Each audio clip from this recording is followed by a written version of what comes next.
الشريعة غيث سح وابله فافتر قلب الفتى غضا وريانا لله در امرئ أفنى شبيبته يتلو ويحفظ إسنادا وقل. بسم الله الرحمن الرحيم. الحمد لله رب العالمين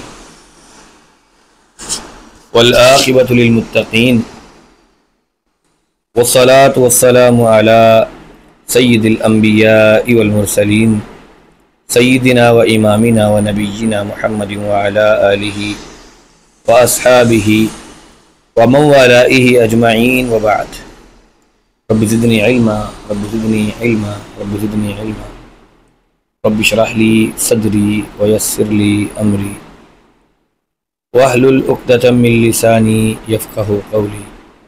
اللهم لا سهل إلا ما جعلته سهلا وأنت تجعل الحزن إذا شئت سهلا. رب إني لما أنزلت إلي من خير فقير رب إني لما أنزلت إلي من خير فقير رب إني لما أنزلت إلي من خير فقير. اللہ وحدہ لا شریک کے فضل و کرم سے آج ہمارا 8واں اور آخری لیکچر ہے. ہم اللہ تعالیٰ کی رحمت کے طلبگار ہیں اور اس کی وسیع تر رحمت سے اور اس کی وسیع تر رحمت کے امیدوار ہیں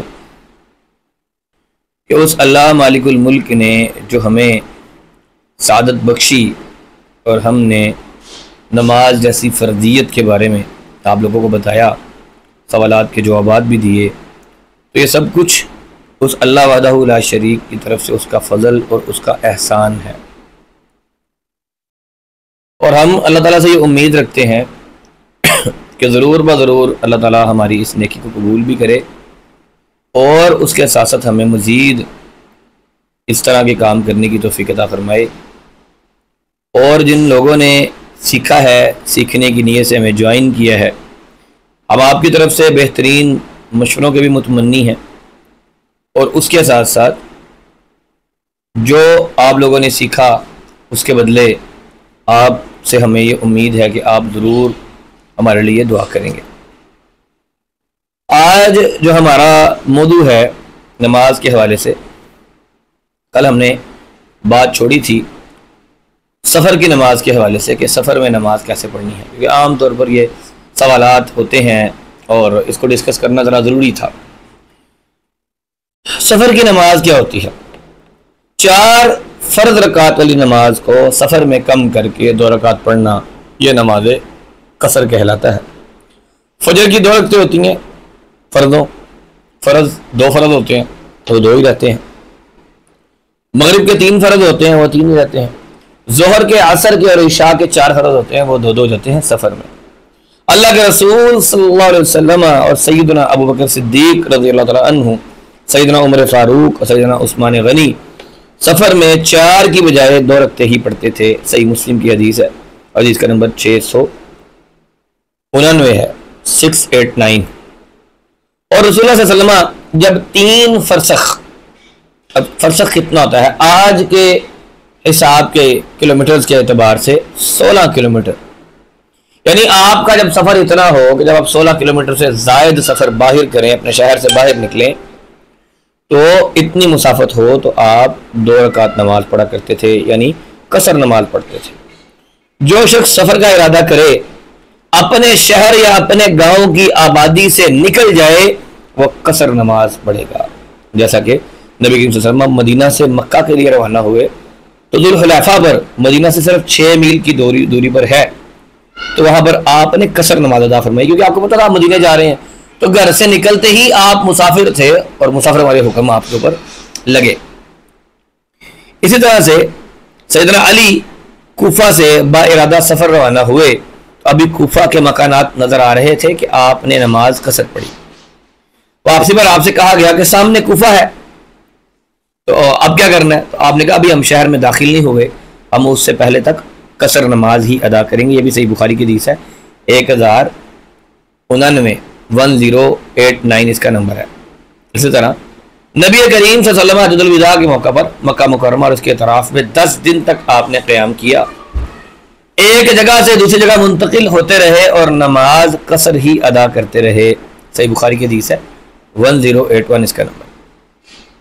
اسی طرح اگر کوئی کسی جگہ پر آپ کا قیام جو ہے وہ زیادہ ہے لیکن تردد اور تذبذب ہے، پتہ ہی نہیں ہے کب جانا ہے، کب نکلنا ہے، سفر کب ختم ہوگا، کب واپس گھر پہنچیں گے، تو پھر جتنے مہینے مرضی گزریں پھر آپ نماز قصر ہی کریں گے، جیسا کہ اللہ کے رسول صلی اللہ علیہ وسلم نے فتح مکہ کے بعد آپ نے مکہ میں 19 دن تک قیام کیا لیکن نماز آپ نے قصر پڑھی۔ اسی طرح غزوہ تبوک کے موقع پر آپ نے وہاں 20 دن تک قیام کیا اور قصر ادا کرتے رہے۔ سیدنا عبداللہ بن عمر آذربائیجان تشریف لے گئے، جب واپسی کا ارادہ فرمایا تو برف بارش کی وجہ سے راستہ بند ہو گیا، آپ وہاں 6 ماہ تک رہے، بس یہی تھا نا راستہ کھل جائے گا تو چلے جائیں گے، راستہ کھل جائے گا تو چلے جائیں گے، 6 ماہ تک رہے اور نماز قصر کرتے رہے۔ اب سفر میں نماز قصر کے وقت سنتیں اور نوافل پڑھنا یہ ضرورت نہیں ہے، کیونکہ سفر میں سنتیں معاف ہو گئی، فرض بھی آدھے کر دیے گئے۔ سیدنا عبداللہ بن عمر کا فرمان ہے کہ سفر میں اللہ کے رسول سیدنا ابو بکر و عمر و عثمان کے ہمراہ میں رہا ہوں اور ان سب نے حالت سفر میں 2 رکعتوں سے زائد کبھی نماز نہیں پڑھی، یہاں تک کہ اللہ تعالیٰ نے ان کی روح کو قبض کر لیا۔ اللہ تعالیٰ کا ارشاد ہے کہ رسول اللہ صلی اللہ علیہ وسلم کی اتباع تمہارے لیے بہتر ہے۔ سیدنا عبداللہ بن عمر کا ہی فرمان ہے کہ اگر مجھے سفر میں سنتیں ہی پڑھنی ہوتی تو پھر میں فرض ہی پورے پڑھ لیتا۔ لازمی بات ہے کہ فرضوں کی جو فضیلت ہے وہ سنتوں سے تو زیادہ ہی ہے۔ اسی طرح سے نماز مغرب ہوگی تو حالت سفر میں 3 رکعتیں ہی پڑھی جائیں گی۔ رسول اللہ صلی اللہ علیہ وسلم سفر میں فجر کی سنتیں پڑھا کرتے تھے، وہ لازم ہے، وہ ہم پڑھیں گے، یہ صحیح مسلم کی حدیث ہے، حدیث کا نمبر 680 ہے۔ اسی طرح نبی کریم صلی اللہ علیہ وسلم سفر میں وطر سواری پر ہی پڑھ لیا کرتے تھے، یعنی وطر پڑھتے تھے سواری پر ہی پڑھ لیتے تھے، صحیح بخاری کی حدیث ہے، حدیث کا نمبر 1000 ہے۔ سفر میں اور سواری پر نوافل پڑھنا جائز ہے، نفل پڑھے وغیرہ پڑھے جا سکتے ہیں، یعنی فرضوں کا وقت نہیں، آپ کہیں پر رکے ہیں، کہیں پر قیام کرتے ہیں، جیسے اللہ کے رسول کی ایک مستقل سنت ہے کہ آپ جب کہیں پر قیام کرتے تو 2 رکعتیں پڑھ لیا کرتے تھے، یا واپس جب مدینہ آتے اپنے گھر کی طرف آتے تو پہلے مسجد میں جاتے 2 رکعت نماز پڑھ لیتے تھے۔ اسی طرح سے اگر کوئی مجبوری ہو، معذوری بھی نہ ہو، مجبوری بھی نہ ہو تو سفر میں بھی نماز کے وقت آذان دی جائے گی، اقامت کہی جائے گی اور جماعت کی کروائی جائے گی۔ یہ نہیں ہے کہ سفر میں جماعت ختم ہو گئی، جماعت کروائی جائے گی، اگر سارے ہی مسافر ہیں تو نماز قصر نماز کی جماعت کروا لی جائے، اور اس طرح اگر کوئی مقیم جماعت کروانے لگا ہے تو مقیم کے پیچھے پھر نماز پوری پڑھی جائے گی۔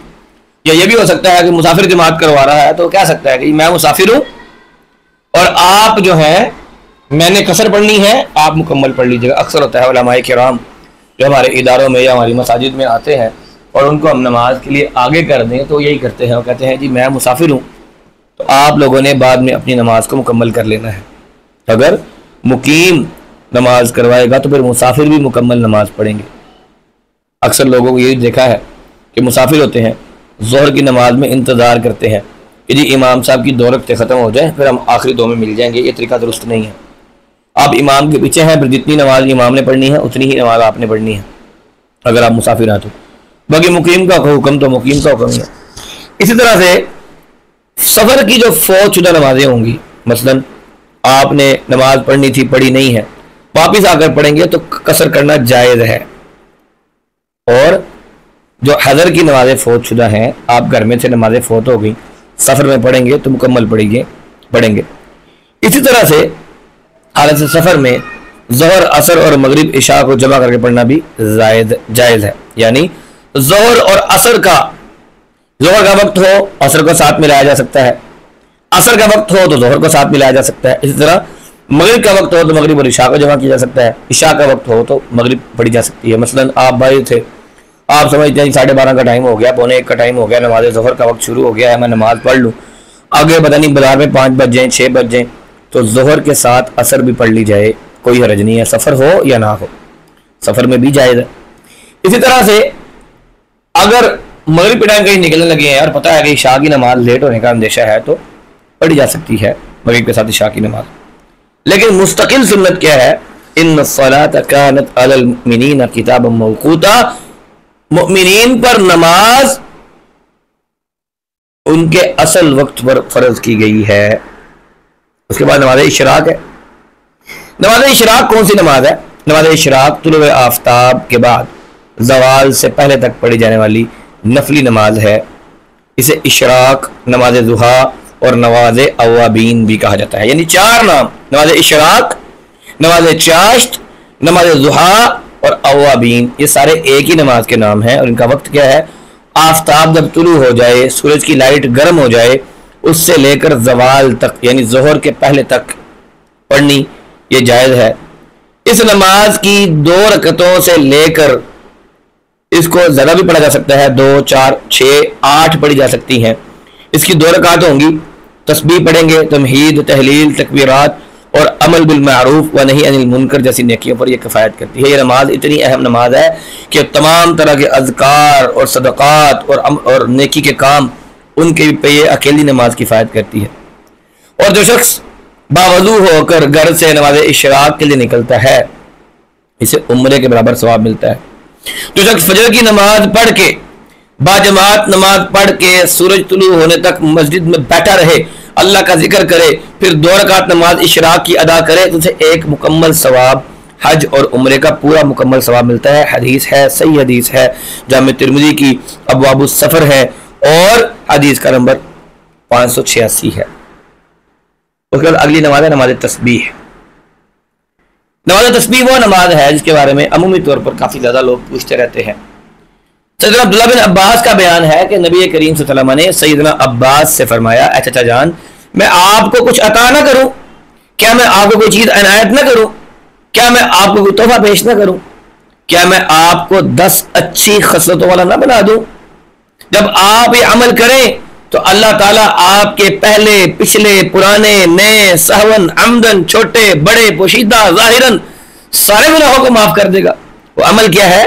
وہ عمل ہے آپ 4 رکعت نماز نفل کے طور پر پڑھیں، ہر رکعت میں سورۃ فاتحہ اور کوئی سورت پڑھیں، پھر جب آپ قرات سے فارغ ہو جائیں تو قیام میں 15 بار سبحان اللہ و بحمد سبحان اللہ والحمد للہ ولا الہ الا اللہ واللہ اکبر پڑھیں، پھر آپ رکوع کریں اور رکوع میں تسبیحات کے بعد یہی کلمات 10 مرتبہ پڑھیں، پھر رکوع سے سر اٹھائیں، دعاؤں کے بعد یہی کلمات 10 مرتبہ کہیں، پھر سجدہ کریں اور تسبیحات کے بعد یہی کلمات 10 مرتبہ پڑھیں، پھر سجدے سے اٹھیں تو 10 مرتبہ یہی کلمات کو دہرائیں، پھر دوسرا سجدہ کریں اور اس میں پھر 10 مرتبہ یہی دعا پڑھیں، اور پھر دوسرے سجدے سے اٹھ کر جلسہ استراحت میں یہی کلمات 10 مرتبہ پڑھیں۔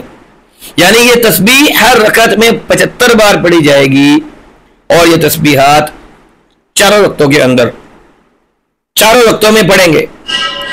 اور اگر آپ استطاعت رکھتے ہیں تو ہر روز ایک بار نماز تسبیح پڑھیں، ایسا نہیں ہے تو ہر جمعہ میں یعنی ایک پورے ویک میں ایک بار پڑھ لیں، ایسا بھی نہیں ہو سکتا تو ہر مہینے میں ایک بار پڑھ لیں، اور یہ بھی نہ ہو سکے تو سال میں ہی ایک بار پڑھ لیں، اور سال میں ایک بار نہ پڑھی جائے تو زندگی میں ایک بار پڑھ لی جائے۔ یہ سنن ابو داؤد کی روایت ہے، 1297 اس کا نمبر ہے، اور علامہ البانی نے اسے صحیح کہا ہے۔ بہت سارے علماء کرام تسبیح نماز کے قائلین میں سے نہیں بھی ہیں، بہت سارے علماء قائل بھی ہیں۔ علامہ البانی رحمہ اللہ نے صحیح سنن ابو داؤد کی کتاب الصلاۃ السفر کے اندر باب الصلاۃ التسبیح کے اندر حدیث نمبر 1297 ذکر فرمائی ہے، اور علامہ البانی رحمہ اللہ نے اسے صحیح حدیث کہا ہے۔ تو بھی نفلی نماز ہے، کبھی کبھار عمل کر لینا چاہیے، ہر ہفتے پڑھی جا سکتی ہے، ہر مہینے پڑھی جا سکتی ہے، کوئی حرج نہیں ہے۔ اس کے بعد نماز استخارہ ہے۔ نماز استخارہ کے بارے میں لوگ اکثر کہتے ہیں جی کیونکہ آپ مولوی صاحب ہیں تو ہمارا استخارہ کر دیں۔ مولوی جو ہوتے ہیں نا، سارے مولوی دم درود والے نہیں ہوتے، کوئی مولوی جو ہوتے ہیں بم برود والے بھی ہوتے ہیں، تو ہم ذرا دم درود والے کم اور بم برود والے زیادہ ہیں۔ اور یہ بات سمجھ لی جائے، مذاق کی بات تو اپنی جگہ رہ گئی نا۔ یہ ایک بار کسی پولیس والے کو لفٹ دی تھی، تو اس ٹائم حالات 2013 میں بڑے خراب تھے، دھماکے بڑے ہوتے تھے، تو میں نے ایک پاؤچ پہنا ہوا تھا اور اس میں کچھ سامان تھا، تو پولیس والے کو لفٹ مانگی، میں نے دے دی۔ آج بھی ایسا ہی ہے، لفٹ پولیس والے مانگتے ہیں کہیں پر بھی تو میں ان کو اپنے ساتھ بٹھا لیتا ہوں، پھر فیلڈ بھی ہے، کام چل بھی جاتا ہے، باتیں بھی ہو جاتی ہیں، سفر بھی اکیلے کرنا کیوں ہوتا ہے۔ تو وہ مولوی صاحب اس نے بیٹھا تو کہتا حافظ جی بیگ ہچ کیجیے، بلکہ کہتا ہے بیگ ہچ کی لوڈ کیتا ہے، سامان ہے، کپڑے وغیرہ ہیں، وہ ملٹری بیگ تھا۔ تو کہتے یار تسی مولوی کہڑے ہو, دمدرود والے ہو کہ بمبرود والے؟ تو یہ بات سمجھ لی جائے, استخارہ اللہ کے ساتھ مشورہ ہے. استخارے کا معنی ہے خیر و بلائی طلب کرنا, کسی کام کے لیے اللہ تعالیٰ سے رہنمائی طلب کرنا استخارہ کہلاتا ہے. کوئی آپ کا حساب نہیں لگا سکتا, کوئی آپ کا استخارہ نہیں کر سکتا, کوئی آگے آپ کے مستقبل میں کیا ہوگا نہیں بتا سکتا. کوئی شخص اپنے تجربات کی بنیاد پر یہ بتا دے. اب آگے گلی میں گٹر کھلا ہوا ہو اور بندہ آپ کو بولے گا بھی تم نے آنکھیں بند کر کے گئے تو تم گٹر میں گر جاؤ گے, اور بندہ گٹر میں گر جائے تو کوئی ہو بابا بڑا پہنچا ہوا ہے, اس نے مجھے کہا تھا تم گٹر میں گرو گے, میں گٹر میں گر گیا ہوں. دیکھیں ایسا نہیں ہے. کچھ تجربات ہوتے ہیں, کچھ احساسات ہوتے ہیں, کچھ چیزیں محسوس ہو جاتی ہیں, یا کبھی کبھی ہوتا ہے انسان کچھ تجربات سے گزر چکا ہوتا ہے تو انسان اپنے تجربات کی روشنی میں اگلے کو مشورہ دے دیتا ہے. لیکن جو استخارہ ہے یہ آپ نے خود کرنا ہے. طریقہ استخارے کا کیا ہے کہ 2 رکعت نفل نماز پڑھی جائے گی اور دعا پڑھی جائے گی. استخارے کی ایک خاص دعا ہے, اللہم انی استخیرک بعلمک واستقدرک بقدرتک واسألک من فضلک العظیم فإنک تقدر ولا اقدر وتعلم ولا اعلم وانت علام الغیوب اللہم ان كنت تعلم ان هذا الامر خیر لی فی دینی ومعاشی وعاقبت امری فاقدره لی ویسره لی ثم بارک لی فیہ وان كنت تعلم ان هذا الامر شر لی فی دینی ومعاشی وعاقبت امری فاصرفه عنی واصرفنی عنہ واقدر لی خیر حیث کان ثم ارضنی بہ. صحیح بخاری کی حدیث ہے, حدیث کا نمبر 6362 ہے, 6382 ہے, 6382. اب اس کا ترجمہ جب تک آپ نہیں پڑھیں گے آپ کو سمجھ نہیں آئے گی کہ یہ استخارہ خود کیوں کرنا ہے. استخارہ کرنے کی دعا کا ترجمہ یہ ہے کہ اللہ تعالیٰ میں تجھ سے تیرے علم کے ذریعے بھلائی طلب کرتا ہوں, تجھ سے تیری قدرت کے ذریعے تیری طاقت کا سوال کرتا ہوں, میں تجھ سے تیرا عظیم فضل مانگتا ہوں. بلا شبہ تو بڑا ہی قادر ہے, تو ہی ہر چیز پر قادر ہے, مجھے تو کوئی قدرت بھی حاصل نہیں ہے, تو کچھ جانتا ہے, میں کچھ بھی نہیں جانتا, تمام غیبوں کا جاننے والا تو صرف تو ہے. اے اللہ اگر تیرے علم کے مطابق یہ کام جو بھی آپ کرنا چاہتے ہیں اس کا نام لے سکتے ہیں اللہ, جو یہ کام جو میں کرنا چاہتا ہوں میرے لیے, میرے دین کے لیے, میری معاش کے لیے, میرے انجام کار کے لیے اگر بہتر ہے تو اسے میرا مقدر بنا دے, اور اگر میرے لیے یہ کام اور اسے میرا مقدر بنا دے, اسے میرے لیے آسان کر دے, پھر اس میں میرے لیے برکت بھی پیدا کر دے. اور اگر تیرے علم کے مطابق یہ کام میرے دین کے لیے, میری معاش کے لیے, میرے انجام کام کے لیے برا ہے تو اللہ اس کام سے مجھے پھیر دے, اور اس کام کو مجھے سے پھیر دے, مجھ سے دور کر دے, میرے لیے بھلائی, اور وہ جہاں بھی ہو مجھے وہ بھلائی عطا کر دے, پھر مجھے اس پر راضی کر دے. آپ نے کسی سفر پر نکلنا ہو, کسی یونیورسٹی میں کسی فیلڈ میں جوائن کرنا ہو, آپ نے شادی نکاح یا رشتے کے لیے استخارہ کرنا ہو, آپ یہ دعائیں یہ پڑھیں, 2 رکعت نماز پڑھیں, سلام پھیریں, اس کے بعد چاہے دیکھ کر یہ دعا پڑھ لیں, ان ھذا الامر کی جگہ پر آپ اپنی چیز کو سوچ لیں یا اس کا نام لے لیں, ورنہ اس کے بعد آپ یہ جو ہے نا وہ یہ جو دعا پڑھیں, ہاتھ اٹھائیں, اللہ کے سامنے اپنی جو حاجت ہے وہ بیان کریں, اللہ میں نے استخارہ اس لیے کیا ہے, مجھے تو سیدھا راستہ دکھا دے. اب استخارہ کرنے کا مطلب یہ نہیں ہے کہ خواب میں آپ کو خواب لازمی طور پر آئے گا, آ بھی سکتا ہے, نہیں بھی آ سکتا. استخارہ کرنے کا مطلب یہ نہیں ہے کہ جناب آپ کو گرین لائٹ نظر آئے گی, کوئی ریڈ لائٹ نظر آئے گی, ایسا نہیں ہے. آپ استخارہ کریں, استخارہ کرنے کے بعد جو کام آپ کرنا چاہتے ہیں اس کو کرنے کی طرف چل پڑیں. اللہ تعالیٰ یا اس کے لیے آسانیاں پیدا کر دے گا اس میں, یا اللہ تعالیٰ اس کو آپ سے دور کرنا شروع کر دے گا, وہ آپ کو حالات کے مطابق سمجھ آ جائے گی. اس طرح نماز صلاۃ التوبہ ہمارے ہاں بڑی معروف نماز ہے. لوگ سمجھتے ہیں صلاۃ التوبہ کوئی خاص نماز ہے, خاص طرح سے پڑھی جائے گی, اور اس کے مختلف طریقے بیان کیے جاتے ہیں, جبکہ ایسی کوئی چیز صحیح حدیث سے ثابت نہیں ہے. جو ثابت ہے وہ کیا ہے؟ جامع ترمذی حدیث نمبر 406, علامہ البانی رحمہ اللہ نے اسے حسن درجے کی حدیث کہا ہے, قابل عمل حدیث ہے. سیدنا ابو بکر صدیق رضی اللہ تعالیٰ عنہ یہ روایت کرتے ہیں کہ اللہ کے رسول نے کوئی شخص جب کوئی گناہ کر جائے, کسی شخص سے جب کوئی گناہ ہو جائے تو پھر وہ وضو کر کے نماز پڑھے, اللہ سے مغفرت طلب کرے, اللہ تعالیٰ سے ضرور معاف فرما دے گا. اور پھر آپ نے اس کی دلیل میں یہ آیت پڑھی, والذین اذا فعلوا فاحشة او ظلموا انفسهم ذکروا اللہ فاستغفروہ لذنوبہم. آل عمران کی آیت نمبر 135 ہے کہ وہ لوگ جن سے کوئی فحش کام ہو جائے یا کسی گناہ کا وہ ارتکاب کر لیں اور اپنی جانوں پر ظلم کر لیں تو وہ کیا کرتے ہیں, وہ اللہ کو یاد کرتے ہیں اور اس سے اپنے گناہوں کی معافی طلب کرتے ہیں. تو کیا طریقہ ہے, آپ نے 2 رکعت نماز پڑھنی ہے جس طرح عمومی طور پر نماز پڑھتے ہیں, 2 نفل پڑھنے ہیں. میں نے اپنی مختلف دروس میں رکعتوں کا لفظ استعمال کیا, لیکن ممبر کا مسئلہ ہے کہ مجھے رکعتوں کی سمجھ نہیں آتی. بھئی ایک بار آپ قیام سے لے کر سجدے 2 کر لیتے ہیں, قیام کیا, رکوع کیا, رکوع کے بعد 2 سجدے کیے, اس کو رکعتیں کہتے ہیں. جب 2 رکعتیں کہتا ہوں تو آپ اسے سنت سمجھ لیں, نفل سمجھ لیں, فرض سمجھ لیں. 2 رکعتوں کا مطلب 2 رکعتیں ہیں نا. اچھا جی, اس کے بعد نماز ہے تحیۃ الوضو. جو شخص اچھی طرح سے وضو کرے اور پوری توجہ اور انہماک کے ساتھ 2 رکعت نماز پڑھے, 2 رکعتیں نفل پڑھے, تو اس کے لیے جنت واجب ہو جاتی ہے. صحیح مسلم کی حدیث ہے, حدیث کا نمبر 234 ہے. صحیح بخاری کے اندر بھی اسی طرح کی ایک چیز ملتی ہے. جیسا کہ اللہ رسول نے فرمایا, ایک دن نماز فجر کے وقت سیدنا بلال سے پوچھا اللہ رسول نے, بلال اسلام قبول کرنے کے بعد کون سا ایسا نفلی عمل ہے کہ جس پر تمہیں بخشش کی بہت زیادہ امید ہے؟ آج میں نے خواب میں دیکھا ہے جنت کے اندر اپنے آگے تمہارے چلنے کی آواز سنی ہے. تو جناب بلال رضی اللہ تعالیٰ عنہ نے عرض کیا, اللہ کے رسول اس سے زیادہ امید افزا عمل تو میں کوئی نہیں کرتا کہ دن اور رات کے وقت جب بھی میں وضو کرتا ہوں تو جتنی ہو اللہ تعالیٰ کو منظور میں نماز پڑھ لیتا ہوں. یعنی آپ جب بھی وضو کریں تو 2 رکعتیں ادا کر لیں. اسے ہم تحیۃ المسجد یا تحیۃ الوضو کہتے ہیں. تو آپ خواتین ہیں, جب وضو کر کے آتی ہیں فرض نماز پڑھنے کے لیے تو آپ 2 رکعتیں ادا کر لیں. اس کے بعد جو نماز کی آپ نے سنتیں پڑھنی ہیں وہ پڑھ لیں. اب جب آپ مسجد میں جاتے ہیں تو اللہ کے رسول نے فرمایا, جب تم میں سے کوئی شخص مسجد میں داخل ہو بیٹھنے سے پہلے 2 رکعتیں پڑھے. صحیح بخاری کی حدیث ہے, حدیث کا نمبر 444 ہے. اس کو کہتے ہیں تحیۃ المسجد. اسی طرح سے نماز استسقاء ہے, بارش طلب کرنے کی نماز ہے. اسی طرح سے پھر جو ہے نماز خسوف ہے, نماز خسوف ہے, کیونکہ یہ باجماعت پڑھی جاتی ہیں, انفرادی نہیں پڑھی جاتی, تو ان کا تذکرہ جو ہے وہ آپ کے سامنے کرنے کا وہ کوئی بہت زیادہ فائدہ نہیں ہے. تو اللہ تعالیٰ سے ہم نے یہ دعا مانگنی ہے. کیا دعا مانگنی ہے؟ کہ اللہ تعالیٰ ہمارے لیے آسانی والا معاملہ کر دے, ہمیں ان مسائل کو سیکھنے کی, سمجھنے کی توفیق عطا فرمائے. اپنی عقل کے مطابق, اپنے ذہن کے مطابق جو کچھ بھی بیان کرنے والا تھا وہ تو میں نے کر دیا ہے. کوئی چیز اگر کوئی غلطی کوتاہی ہو گئی ہے تو وہ ہماری طرف سے ہے, جو کچھ اچھا ہوا ہے وہ اللہ کی طرف سے ہے.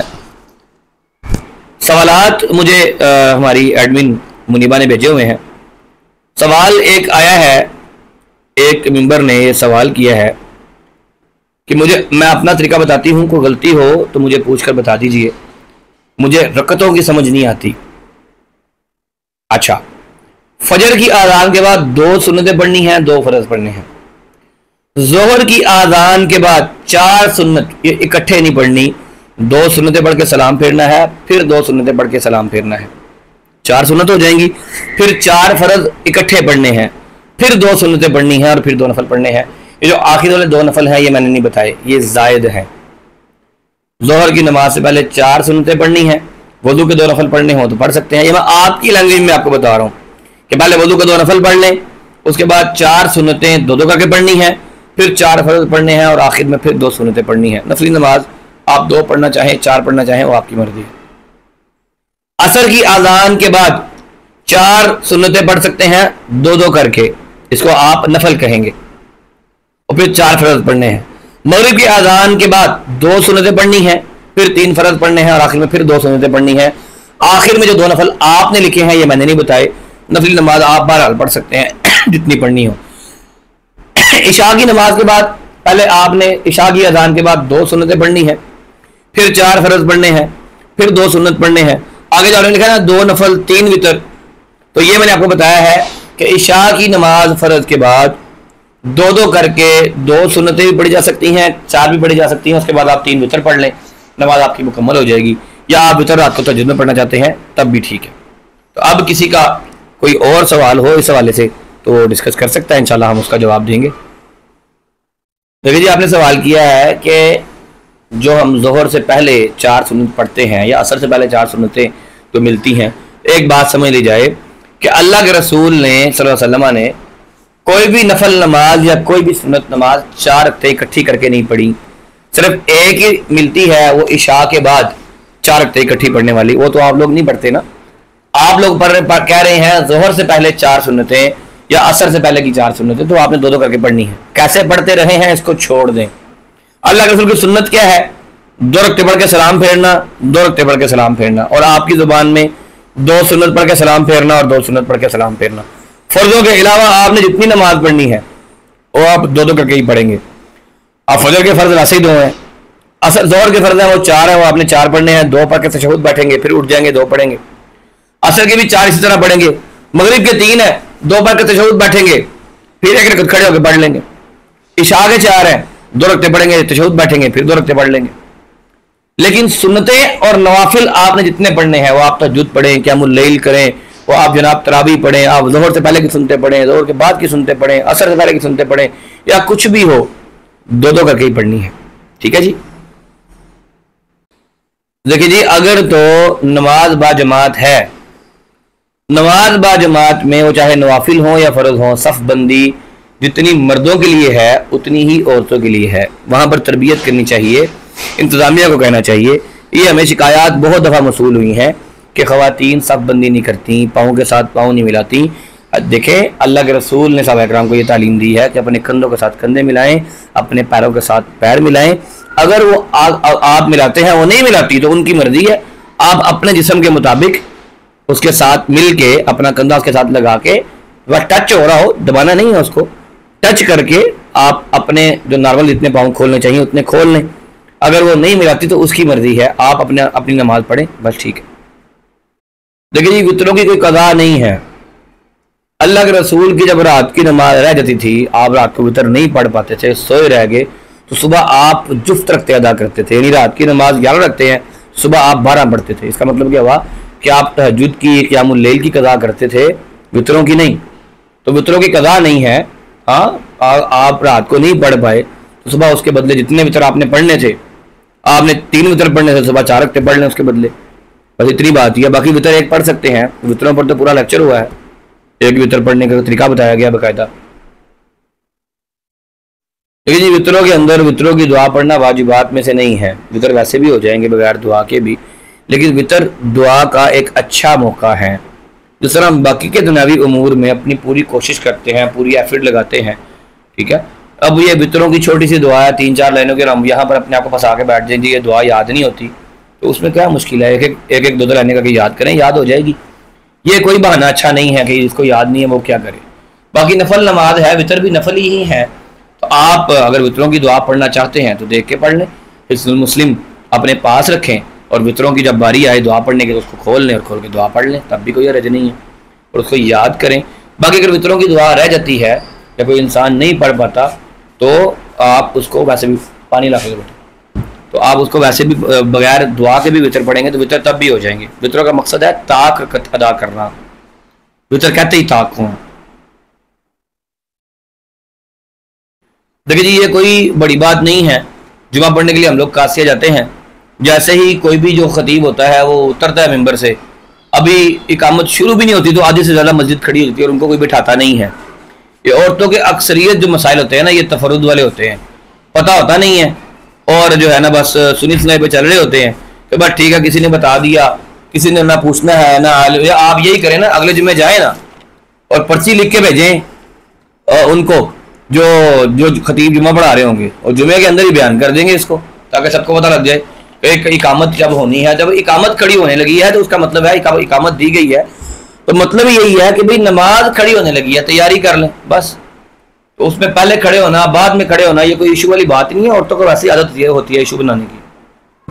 دیکھیں جی خواتین نے جو گھر میں نماز پڑھنی ہوتی ہیں تو ان کے لیے تو کوئی شرط نہیں ہے کہ جب امام صاحب نماز کروا لیں گے وہ پھر نماز پڑھیں گی، ایسی بالکل کوئی شرط نہیں ہے.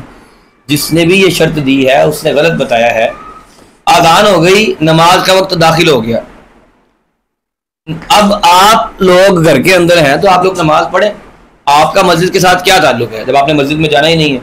جو لوگ مسجد میں جا کر نماز پڑھنے والی خواتین ہیں وہ وہاں پر جا کر اپنی نماز تو نہیں نہ پڑھیں گی، وہ وہاں پر جا کر امام صاحب کا انتظار کریں گی اور امام صاحب کے ساتھ جماعت کے ساتھ نماز پڑھیں گی.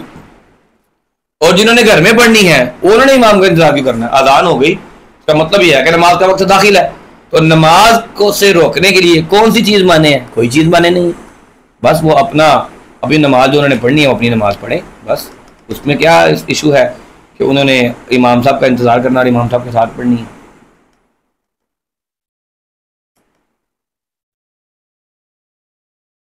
جی بارک اللہ فیک۔ حصن المسلم لینا یہ آپ سب کے لیے بڑا ضروری ہے، لازمی طور پر لیں، پاکٹ سائز بھی ملتی ہے، بڑی کتابی سائز بھی ملتی ہے۔ حصن المسلم میں زندگی کے تمام امور کے بارے میں دعائیں لکھی ہوئی ہیں، نماز میں کیا پڑھنا ہے، نماز کی جتنی احادیث ہم نے بیان کی ہیں، جتنے دلائل بیان کیے ہیں، پھر اس کے بعد حصن المسلم وہ دعاؤں کی کتاب ہے جو صحیح ترین دعاؤں پر مشتمل ہے، کوئی حدیث ضعیف نہیں ہے، کوئی موضوع نہیں ہے، تمام صحیح اور حسن درجے کی روایات ہیں۔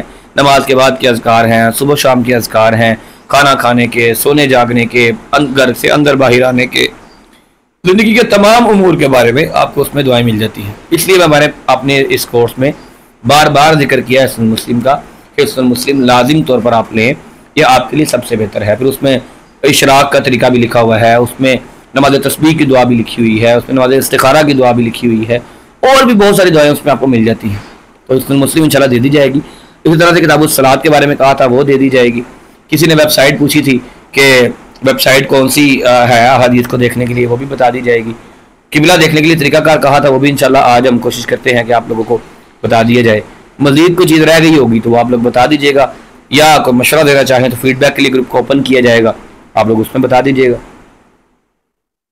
قیام کے دوران پاؤں کتنے کھلے ہونے چاہیے؟ جتنے آپ کے کندھے ہیں، جتنے چوڑے آپ کے کندھے ہیں، جتنا انسان ریگولرلی چلتے ہوئے اپنی ٹانگیں کھولتا ہے، کتنی ٹانگیں کھولتا ہے؟ عمومی طور پر جب آپ کھڑے ہوتے ہیں تو ہمارے پاؤں جتنے کھلتے ہیں اتنے ہی آپ نے نماز کے لیے کھولنے ہیں، بس نیچرلی جو آپ کے پاؤں جتنے کھلتے ہیں۔ کچھ لوگ ان نیچرل کام کرتے ہیں کہ بہت زیادہ ساتھ ملا لیتے ہیں، بہت زیادہ کھول لیتے ہیں۔ نارملی جتنے آپ کے کندھے ہیں اتنا انسان عام طور پر اپنے پاؤں کھولتا ہے، بس اتنے ہی کھول لیں۔ اس کو سمجھنے کا ایک طریقہ یہ بھی ہے کہ اپنی بازو آپ سیدھی چھوڑیں، کھڑے ہو کر آپ دیکھیں کہ آپ کی بازو خود بخود آپ کی ران کو ٹچ ہو رہی ہوگی، تو اور اسی مطابق نیچے سے آپ گھٹنے جو ہیں وہ کھول لیں تاکہ جسم آپ کا بالکل سیدھا ایک فریم میں ہو جائے، بس آسانی ہے اس میں۔ آپ نے پوچھا ہے کہ فطروں کے بعد آپ قرآن کی تلاوت کرنا چاہتے ہیں اور اوپر کوئی بستر پر بیٹھا ہوا ہے، آپ زمین پر نماز پڑھ رہی ہیں، یہ کہہ رہی ہیں آپ؟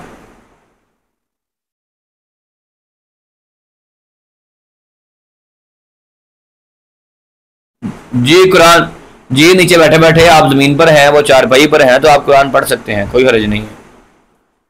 جو کچھ سیکھا ہے، جو کچھ سمجھا ہے، اللہ تعالیٰ اس پر عمل کرنے کی توفیق عطا فرمائے۔ اللہ تعالیٰ ہماری نمازوں کو سیدھا کر دے۔ اللہ کے رسول کی حدیث ہے کہ قیامت کے دن سب سے پہلے جس کا حساب ہوگا وہ نماز ہوگی، جس کی نماز سیدھی ہوگی اس کا سب کچھ سیدھا ہوگا۔ اللہ تعالیٰ ہمارے حساب کو ہمارے لیے آسان کر دے، ہمیں صحیح سچا پکا نمازی بنا دے، ہمارے معاملات میں تمام طرح کی خیر کر دے، اور جو کمیاں کوتاہیاں ہیں وہ اللہ تعالیٰ دور کر دے۔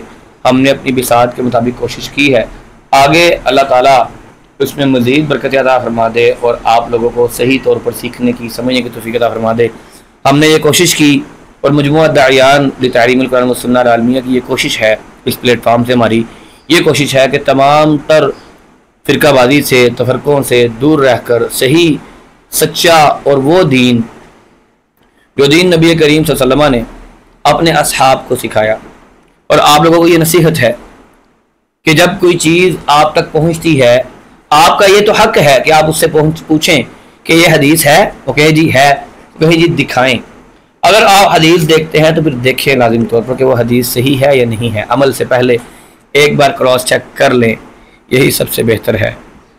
ورنہ عام طور پر کیا ہوتا ہے کہ ہم یہ دیکھتے ہیں کہ بس کسی نے بھی کوئی چیز بتا دی، ہم اس کو لے کر اس پر عمل کرنے کے لیے چل پڑتے ہیں، تو یہ ایسا نہیں ہونا چاہیے۔